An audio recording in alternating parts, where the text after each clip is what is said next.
Two other guests with us today that we'll get to very briefly. But basically, let's jump right into this. What we're going to talk about today is how to outperform your competition. And those who outperform win. You know, what happens in business, as we all know, is it's a relative game. Maybe not a game as much, but those companies that outperform their competition are the ones that are going to win. And it's all relative to what the competition, your direct competition in particular, is doing. Again, not as much what's going on in the markets. Gary will talk to you a little later, you know, zero-sum game. There's only so much business out there. Who's going to get it? What we're going to share with you today is how some of the companies that we've worked with have been able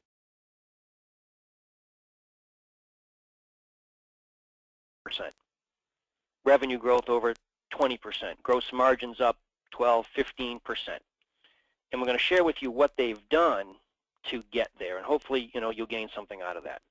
So today's goals: first, we'll share with you the research that we've done on identifying what these companies have done to grow.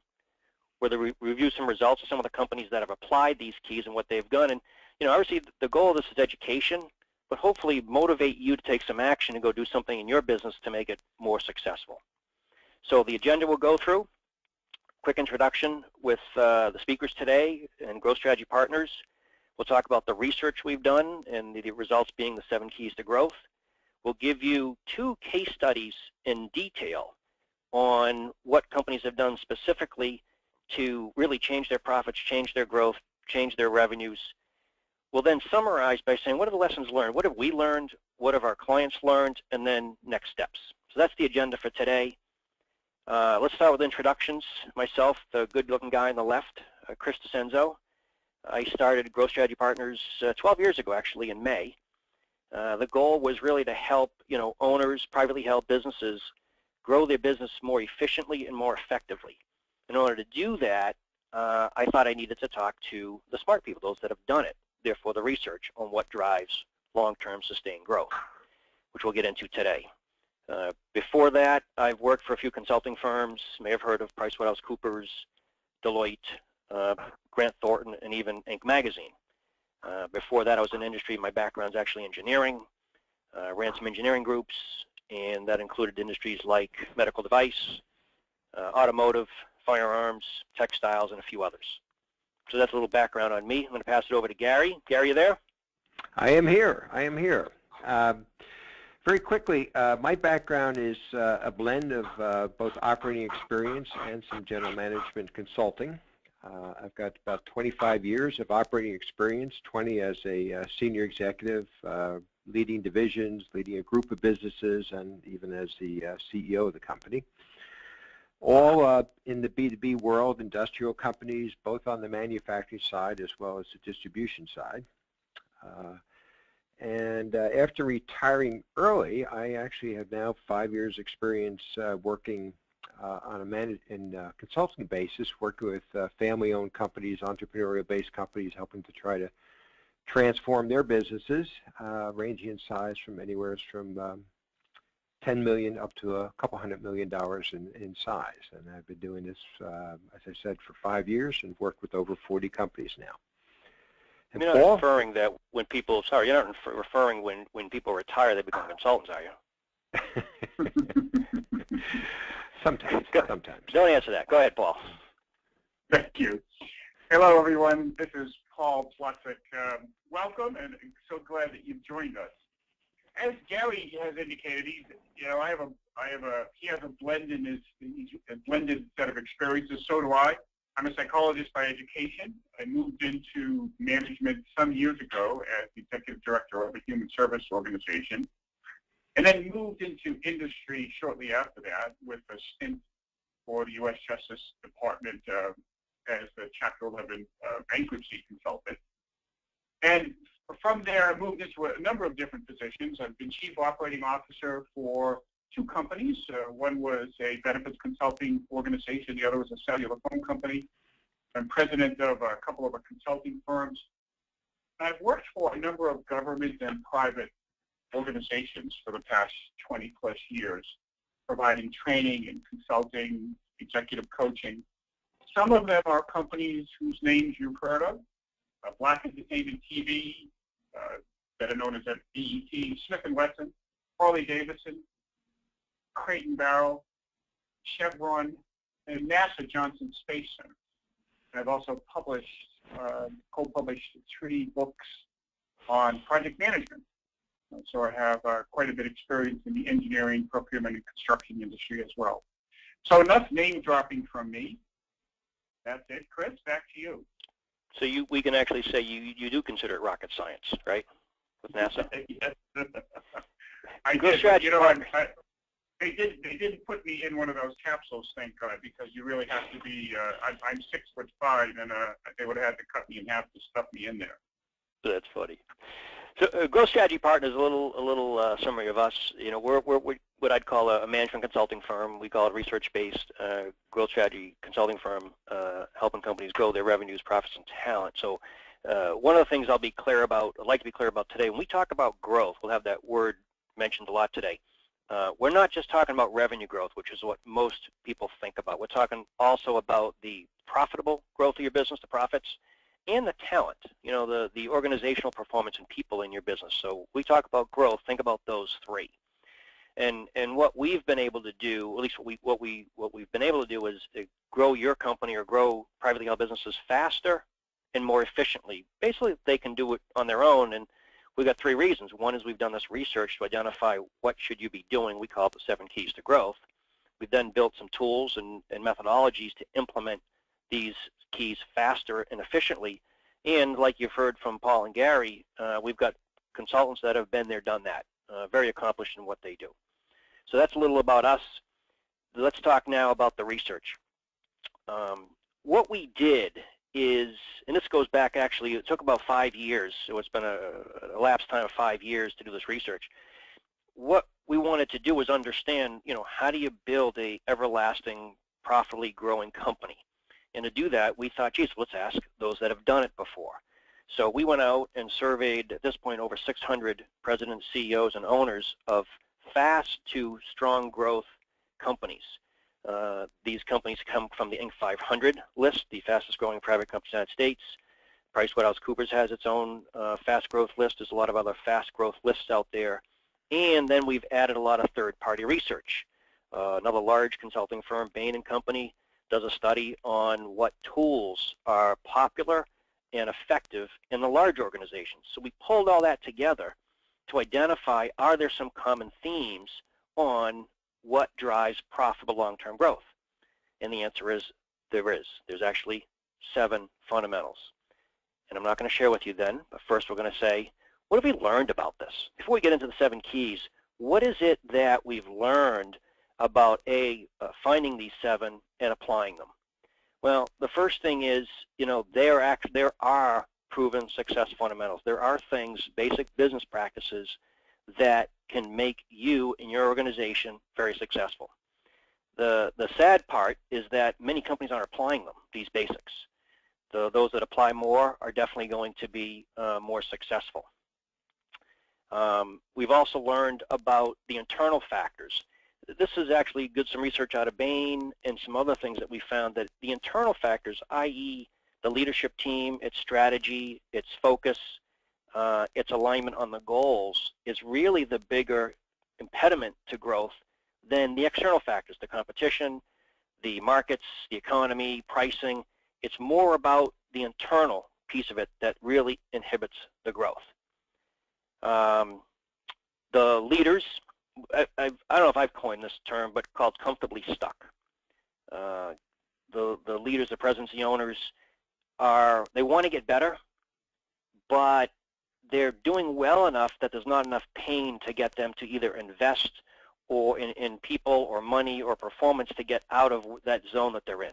And they become average to maybe above average performers. They're comfortably stuck. They're stuck where they are, but they want to get out. Gary, you had this comment about the transition to larger organizations as a learning. Yeah, I think I had worked, all my experience before was with larger companies, GE, TRW, company PON, which is a very large company based in the Netherlands.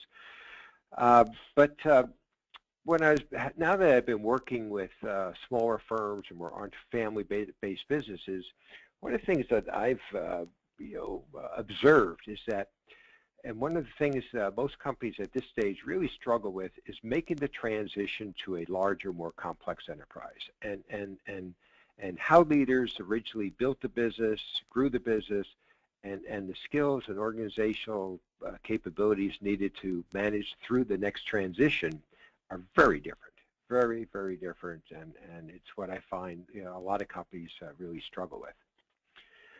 The other thing on number 6, and this is based upon my own experience and working with clients, it is you can, if you work on these principles, work these keys right, and consistently over time, you can dramatically, and I underscore on that word dramatically, improve the performance of your company. And I've seen this starting with companies who are at the bottom, get to the top, or are at a mid-range in terms of performance, and quickly get up into the top 10%. Gary, that also connects. This last one also connects to the third one that you mentioned, Chris, of the internal factors driving performance more than the external ones. Because what you were talking about here that we've discovered is that the leaders can change the way the business operates, almost regardless of what's happening in the external markets. Definitely, and we'll touch upon that actually a few times today. We talk about the success stories in terms of what was done more internally versus externally. What I'd like to actually ask the audience right now, this is what we've learned, but I'd like to ask a question. It's actually a poll. It requires you actually to answer a question. And the question is, how would you compare your performance relative to your competitors? Do you know how you're doing? So I'd ask you to basically click on one of those radio buttons. Are you doing much better than your competitors? Somewhat better? About the same? Somewhat lower? Much lower?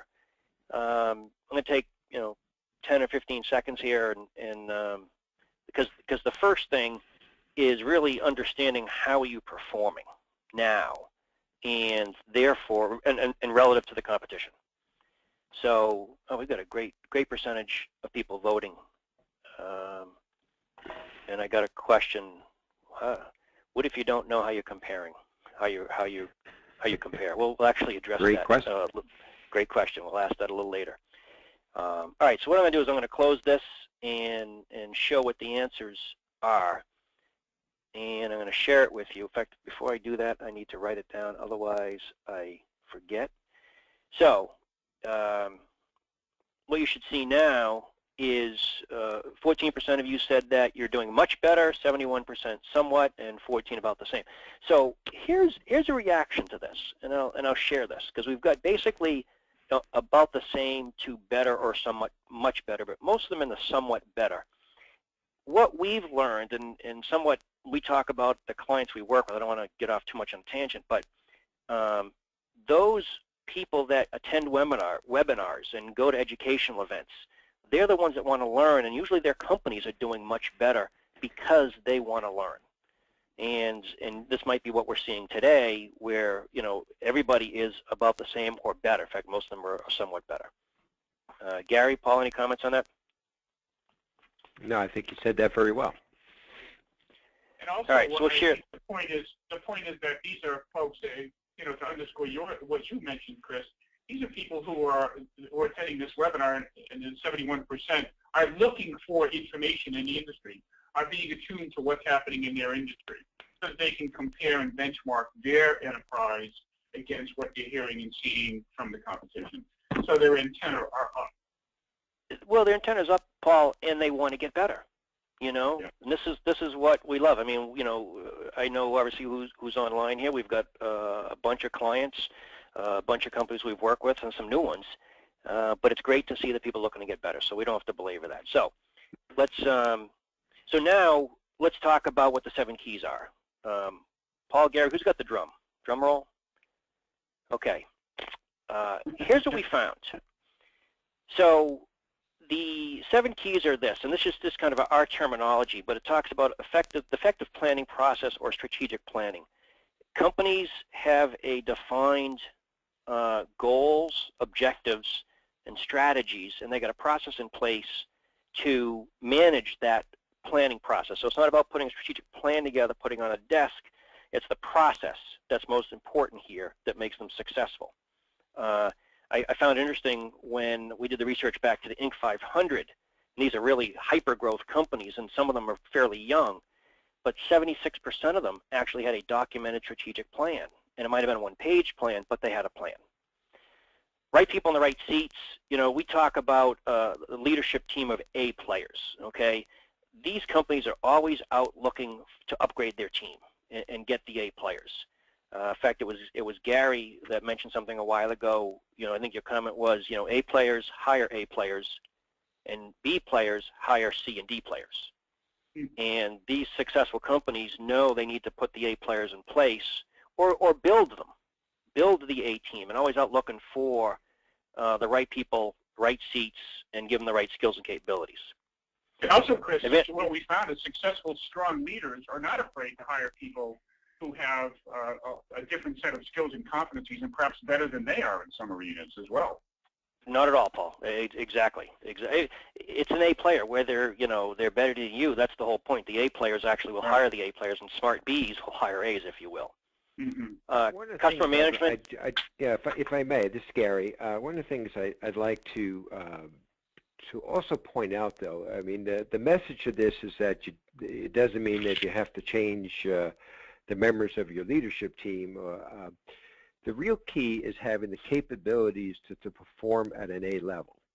And it's understanding what that competency level is, whether it's in a vice president of sales or whether it's in a customer service person, and making sure that you have continuous training programs to bring your capabilities up so that everybody in the organization is performing at an A or B level in their position. You don't always have to change the people. In fact, many clients I've worked with, it's really a matter of just training and teaching and upgrading the capabilities. Very good. Very true. And make sure people don't get the misrepresentation that, you know, we or anyone should just change people because they're not performing. Advanced customer management. You know, the opposite of this is trying to be everything to everybody. The successful ones really target a specific audience or segment, and they serve them with specific solutions, products or services maybe. They're not trying to be everything to everybody, and they're very niche focused. The differentiated products talks about not necessarily innovative products, but differentiation. How do you differentiate a product if you're a distributor? I know we've got some distributors online. How do you differentiate something, or how do you differentiate your company that you're reselling somebody else's? The companies that have done a better job at this, again, are outperforming their competitors. Robust core processes. So we talk about core. We use the word core, which is what's most important to your business. What is going to make your business more successful? What should you be doing great at, whether it be the manufacturing, the research and development, or maybe the selling or servicing process. These companies we've found understand what their core processes are and make them, you know, best in class and outperform their competitors that way. This also gets into the use of technology and ERP systems. That's where the technology piece fits into this. Strong core values really talks about a belief system and a work ethic, but gets into the whole organizational culture. You know, is it a continuous improvement culture, or is it a culture that shows up at 9 and goes home at 4:30? So the values that these companies develop is what makes them successful over the long term. In fact, I remember going back to some of the earlier books I read, Jim Collins, Built to Last. You know, his monkeys, his research study basically said companies with strong core values are the ones that are going to succeed. It's going to carry them through potentially bad plans or bad people or bad products.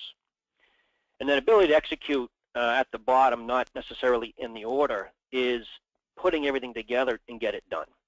And the companies that obviously execute better and perform better are going to outperform their competition. But many companies have too much going on, too many projects, and not aligned goals, and therefore they don't get things done.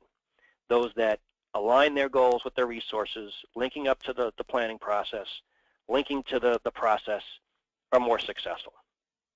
So if you look at these: planning, people, customer, products and services, core processes, values, and execute. I don't think there's anything. What was, Paul, the rocket science piece of this? There's no rocket science in this. Right? This is, and I've used the word myself, motherhood and apple pie. This is basic fundamentals. Unfortunately, many companies are not doing these well. In fact, we actually score some of these organizations in terms of how they're performing. This is kind of our level of performance chart. And it shows, across each row, kind of each of the 7 keys and where the average company is performing. And so you've got a low performance as a 1 and a very high performing as 7. And what you'll see is most of them are in this 2 to 4 range, kind of average. What we found with high performing companies is they're far to the right. And this is what makes the difference on what makes them successful, is that they have outperformed the average company, outperformed their competitors, and therefore been successful. And unfortunately, I think 80+% of the companies that we talk to or engage with, or engage or not, are in the average. So let's share with you, how have these companies gotten better? What have they done? Give us some situations, and what have they done to get better, and what were the results? So the first company, success story number 1, back in 2012, we met with this company in September. They were doing about $30 million in revenue. They meat manufacturer, 150 people. Previous few years were even to breaking even to losing money. And the owner said, geez, I need some help. I really want to grow the business, but I need to get this ERP system, enterprise resource planning, a computer system in first. And at that time, there was a plant manager who was basically doing purchasing and costing and pricing and basically everything, including operations. Many may see this, he used to be a butcher, and he worked his way up to operations, and now he had a lot of things under his control. Also, his son was the plant supervisor, running production basically, so the family piece of it. Now, the owner basically said, once I get the ERP system in, we'll work with you, and we kept going back. 5 months later, there were some losses that he didn't expect. He kind of freaked out, that's a technical term, and gave us a call. And so what we did, where they started, here's their level of performance at the beginning. Very low on planning. They were stronger on customer and products, but everything else was below average to below average. This is where they started. So what do we do? And one thing I want to be clear, we talk about we. It's not just Growth Strategy Partners. It was we, the team. We put a team together with the client, and we together made these results. Definitely we were catalyst to it, but we as a team made this work. And how we did it was, besides doing the assessment and identifying what needed to be done, the owner engaged us, and the first thing we started working on, obviously, was profitability and controls. The controls is what they were lacking. So this is really under the process side. And so we put in some inventory management processes, some product costing. Came to find out they were undercosting their product. They didn't know that. That ended up helping them change some of the selling prices. It was the first time they'd put in an ERP system. We helped them finalize that. And then we started building some teams to attack waste. As a manufacturing engineer, when you walk out to a shop floor and you see people standing around, you realize there's some waste there. And we could identify some low-hanging fruit, if you will, some easy-to-find waste, which we did. But more importantly, we need to start putting some teams together to carry this through over the long term. And as we started looking at the people that were in place, we realized that this plant manager, who'd grown up from being a butcher, really wasn't an operations person. And we said to the owner that, you really need somebody that is an operations expert. You're a manufacturing company. That's one of the key needs. And, almost, Paul, to your point, he went out and hired somebody better than him, but was focused on operations. And we brought him in September of 2012. We helped identify, that role of the seats, kind of as we talk about. And we actually kept that butcher, but moved him specifically to focus on purchasing. And he actually did a great job then buying better and reducing our costs there. Then we built the teams. So we now, with the operations director who brought in or did some changes, about 5 people, we then started changing teams out and started building teams to address waste. Cycle time reduction was a big thing. So a lot of the operational thing, but based on the core values of doing the right thing for the customer. Late last year, 2014, we built the first strategic plan. Actually, the first budget was built back in 2013, and late last year we then built that into a more strategic plan. The culmination of all this, and I'd say what was really important, was the execution piece of this. You know, we built a project management system and a way to execute and get people aligned on goals and what was going to get done, who was going to do it, and when. I did see a question just pop up asking if they were union. No, they were not union. Has a little impact. Yes, there's issues with dealing with union folks. But we had an organization that was complacent. They were told what to do for the last 8 years, and now we were asking them to help out, and they kind of look at you blindly going, what do you mean? We've never been asked to do that before. But there was a few of them that were all excited to do that, and they started helping out. So what happened at the end of this? So you can see we addressed process first, then kind of the people right seats, looked at the values, the planning, but really the execution is the culmination of pulling it all together and getting things done. And what happened at the end here? Chris, quick question.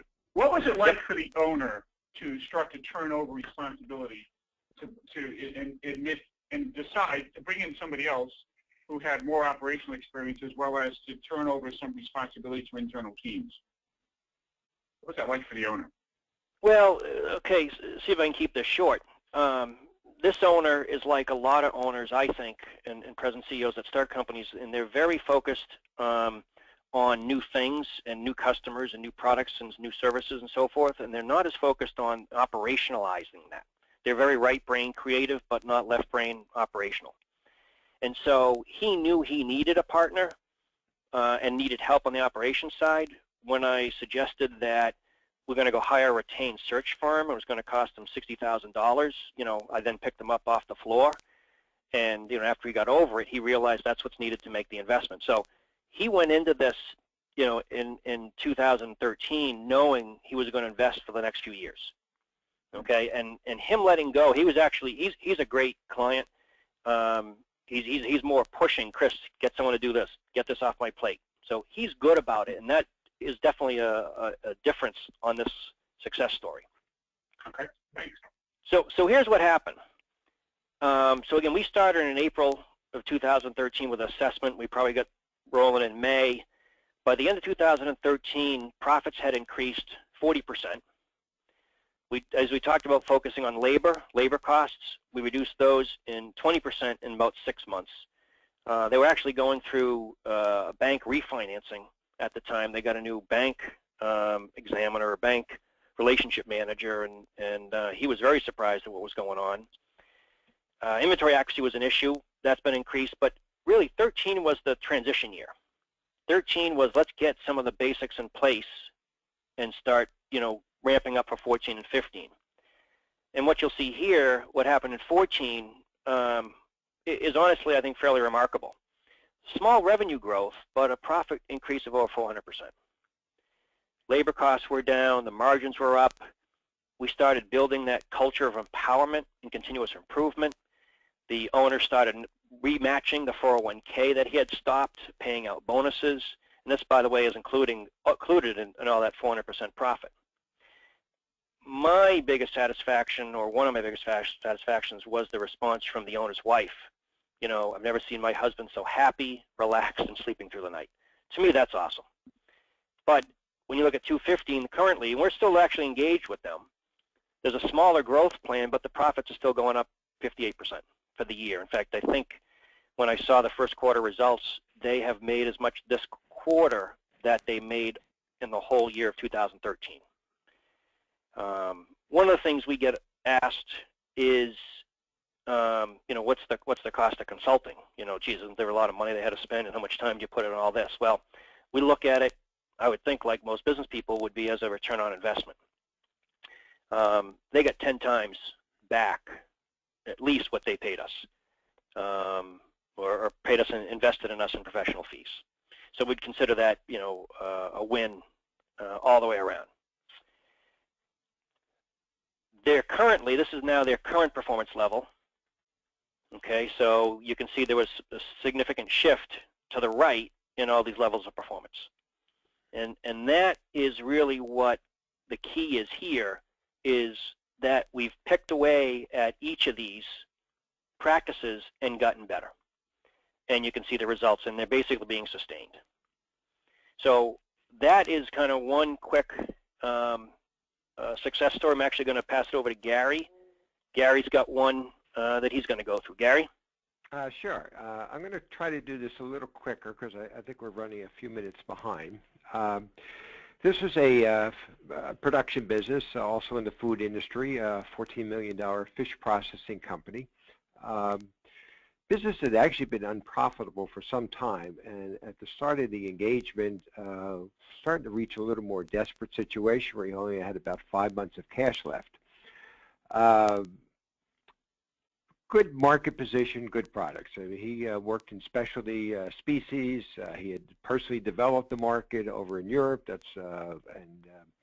So all that was in place, but was struggling as the business got bigger, got more complex, and particularly struggling on the operations side. And at that point in time, they had a domestic market, but mostly just on an opportunistic basis. And when I remember meeting him, I met the owner at his home, and he's got the for sale sign on. His wife is crying. It was a pretty tough situation. And this business was supposed to be, eventually turned over to his son. Starting position, as I said, the customer management side, the product side was all in good place. They certainly had the people that were capable of doing this. They didn't have all the skills or training or know-how, as I saw it, and you get down to processes and execution and plans, very, very weak. Since in this particular case, I mean, all situations are different, and so how you approach them is really based upon that situation. We had to very significantly right the ship, bring the business back to profitability, and start improving profits. As you can imagine, they're already in a lot of difficulty with their bank. So in this business, everything is about yield and pricing. Those are your key factors for success, and so we really attack those right away. And even if you are really managing your plant very well, which they weren't, but if you were managing it well, if you're not also managing the fishermen in terms of how they're trimming the fish and how that fish is presented to you, or whether they're giving you the right weight and everything, I mean, they'll just chew up your yields if you don't have the right controls. So between redoing their processes both on the input side as well as the packaging controls, product costing, pricing, all of that led to a very significant and quick change in profitability, and over the long term, a very sizable change. Once we had that in place, the next thing was working on the people, and there was only one piece that was really needed to be changed. They still had a bookkeeper. They needed to upgrade that to a controller position, but it was really getting that leadership team to work as a team, to form a leadership team, to form a management committee, to really start managing the business, and this is where all the teaching and coaching comes in. Not a lot that had to be done in customer management, always ways to strengthen it. Planning, yes, we did put a plan together to start to go into the domestic market, which is much more profitable than shipping containers overseas. But the real key was then building the capability to execute, to put a plan together, to put an operating plan, a financial plan of where you're going to go, how you're going to improve the business, and then to align everyone's objectives and incentive plans, and so everyone is focused on executing that plan. And to me, that's so important, and it's something that mid-sized firms don't do very well. In terms of their end position, Chris, could you switch the slide? All right, first we'll do the results. As I said, this one was really cleaning up processes very quickly. So we had them profitable in 45 days. We had to do that given their cash position and given the situation with the bank. But all in all, the total value of those initiatives that we implemented, in over their full 6 months that I first worked with him, had a value of about $850,000 on an annual basis. Yields went up dramatically. And most importantly, the bank wanted out because they had been losing money for a long time. I was able to help them successfully get the business refinanced with a new bank. And the net is the son was able to join the business. We had a successful business, and everything, and the for sale sign went off the house. And I had worked with him intensely for the first, I'd say, 9 months, and then on sort of an advisory basis, continuing to help them over another year. But next slide, Chris. Once again, you see what was the movement. Did not change product differentiated at all. He had good products. They were well positioned. The real keys in driving this one was really the processes, and then trying to shift the plan. So he was focused much more on the domestic market. That's much more of a quick delivery market than shipping overseas. So we had to reconfigure the plant so you could manage 2 different streams of demand as they came through it. And then it's just teaching them how you really run a business, and run it as a team, and get everybody involved in the process of proving the business. Even the people that are only there on all the people in the plant in this type of business are not permanent employees. They're part-time employees that come in depending on the hours that you need them, but it doesn't mean you still can't get them involved in the process of making it a better company, which we're able to do here. That's great. What we've got now, we've got 3 other success stories. I think just based on time, guys, we'll go through these real quickly. Paul, why don't you start and just give us spend a minute or so on this, and then we'll get the next 2, and then talk about, really what have we learned through this? Sure. This one is relatively straightforward. This was a Midwest manufacturer of cookware company. There's a good news story. This was a company that was almost 100 years old when we first got involved with them. And this was a company that was in the place of being comfortably stuck. They had lots of reasons to be in the place they were in, to not make any changes. They had tried some things. They believed that the market was somewhat saturated. They had a significant domestic presence. They had tried to go globally. It didn't work, so they thought that wasn't for them. They had 5 unions to deal with. They bought their nearest rival and were taking a year or so to integrate some of the basic pieces and operations of the rival.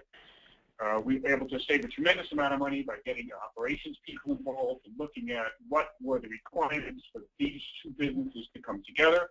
We reached out to customers to find out exactly what was needed by them, both domestically and internationally.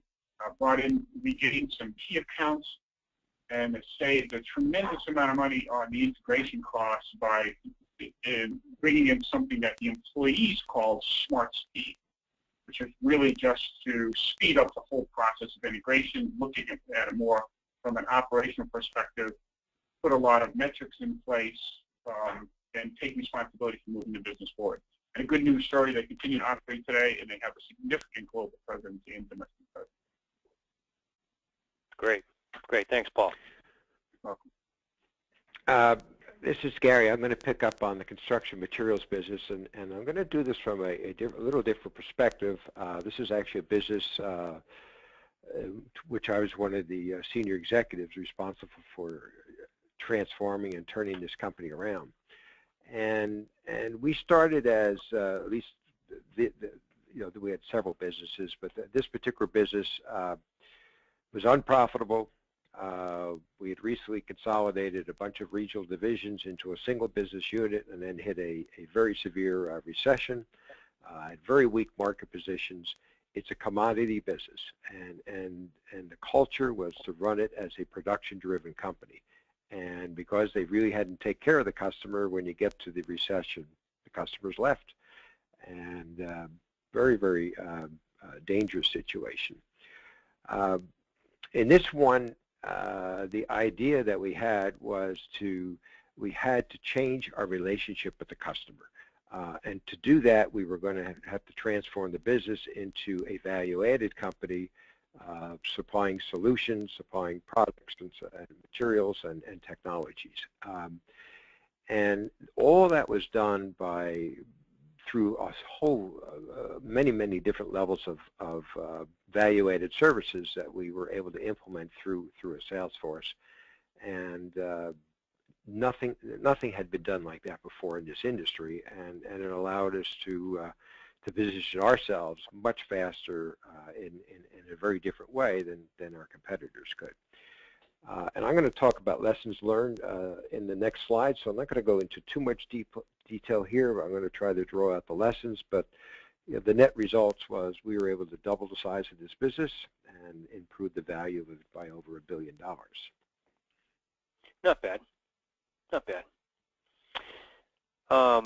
The last one I'll summarize by saying this: there was 2 owners. One of them retired a few years ago, and the second owner didn't have that matching skills or step up to be able to do what the other owner had left on or had left was doing. And really what was needed here was they needed a new leader. And we helped them hire a new VP of sales, who we eventually promoted to president, engaged the son and the daughter that was involved in the business. The thing I liked about this is 5 years old. We work with this company for the first 3 pretty often, and then now just sporadically on a quarterly or biannual basis, coming in and helping out strategically in the thinking. But you can see what happened on the revenues and profits over the last 5 years. And again, it was just looking at specifically this one here. I'd probably emphasize more the right people, right seats, meaning needing some leadership, some outside guidance. And then he put in a lot of the process and teaming and execution. So the question is, what did we learn in this? We talked a little about it earlier, but what are the big things that we take away and even ask with the owners? We've talked about the barriers to change are internal. A lot of these organizations were stuck, and they needed, it's stuck internally. It wasn't the external piece. They needed help getting aligned internally. And they needed the leaders, kind of that second point, is, the leaders can make a significant impact on this performance. Applying the 7 keys, but just leading the organization. So these are 2 things that I'll take away and note as learnings. I think Paul was going to talk about the assessment. Is Paul going to talk about the assessment? Paul's on mute, and he doesn't know he's on mute. Sorry, sorry. I'm talking. Nobody was hearing me.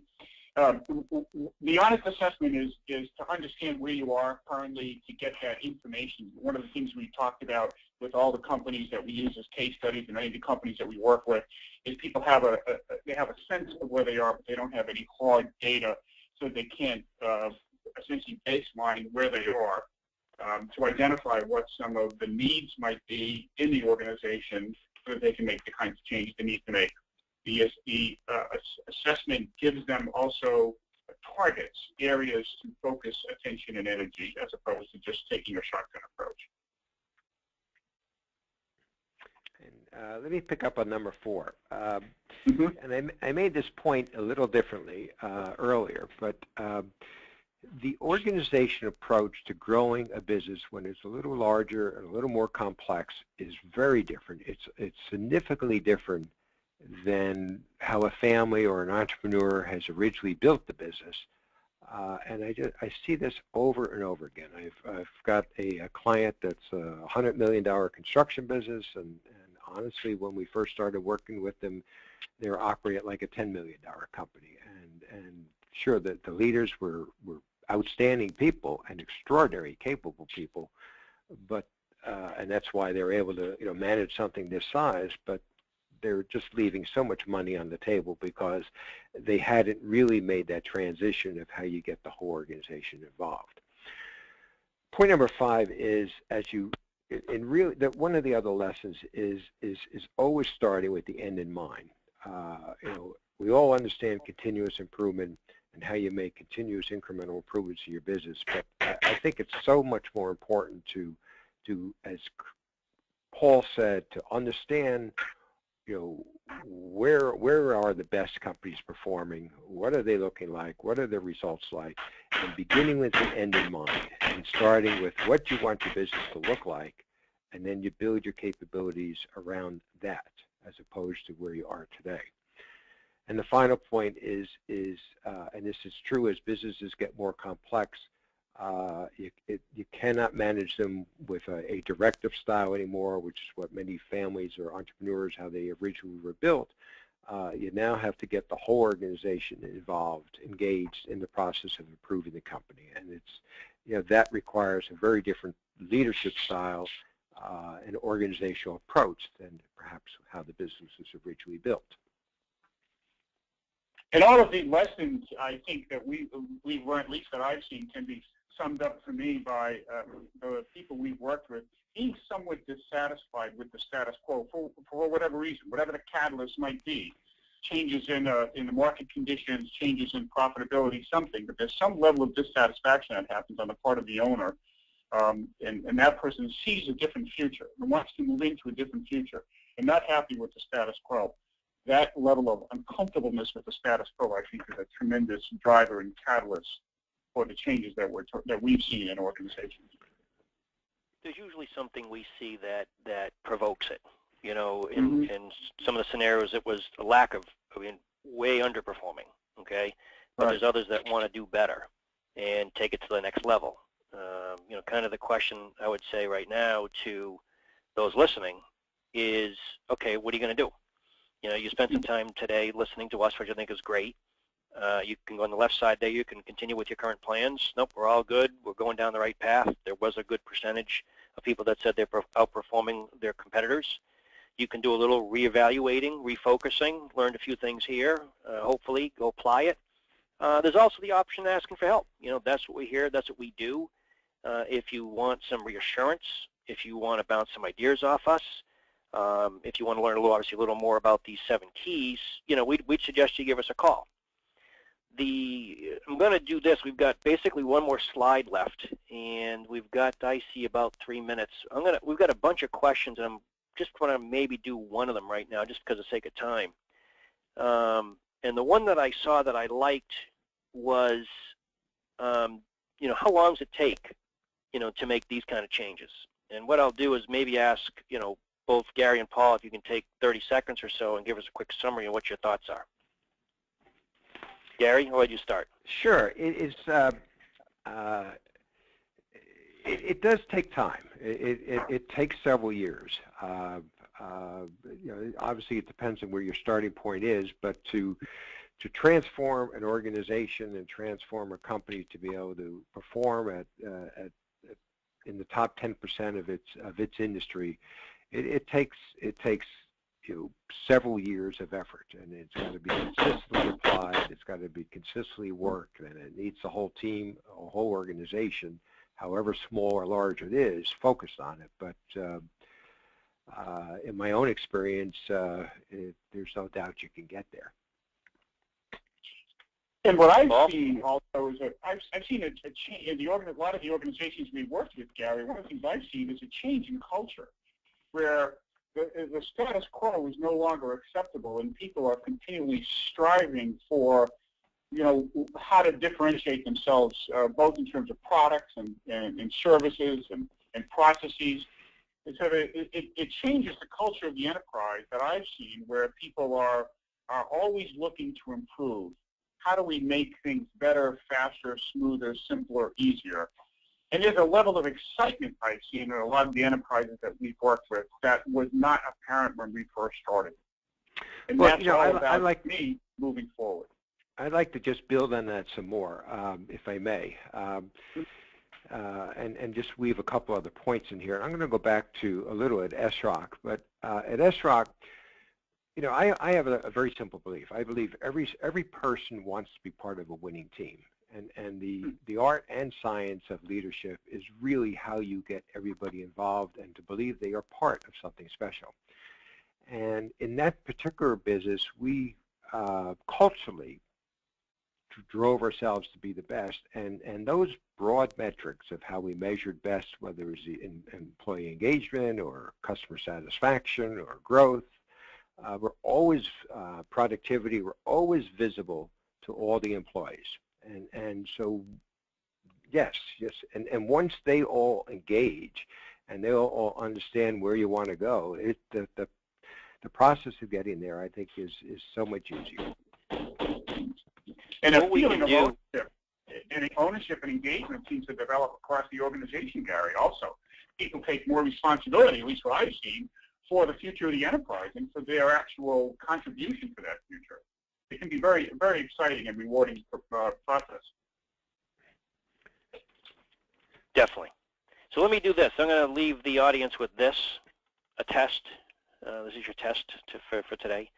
Actually, although it's difficult to read on the screen, we're going to send this to you in the presentation that we send.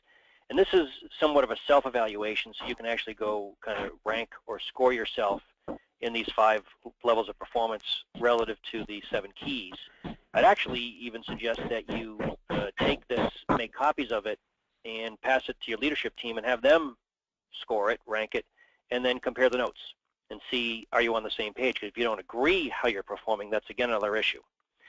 If you have questions, want to learn more about Growth Strategy Partners, the 7 keys, some details of these client success stories, you've got all our contact information right here. There were a few questions more that we had to deal with. We'll probably get back to you individually on that. But I'd like to wrap it up right now and say thanks to everyone for attending. And this is being recorded. We'll put this up online probably early next week. And we'll get a copy of the presentation out probably tomorrow. So thank you, Paul and Gary. Thank you very much.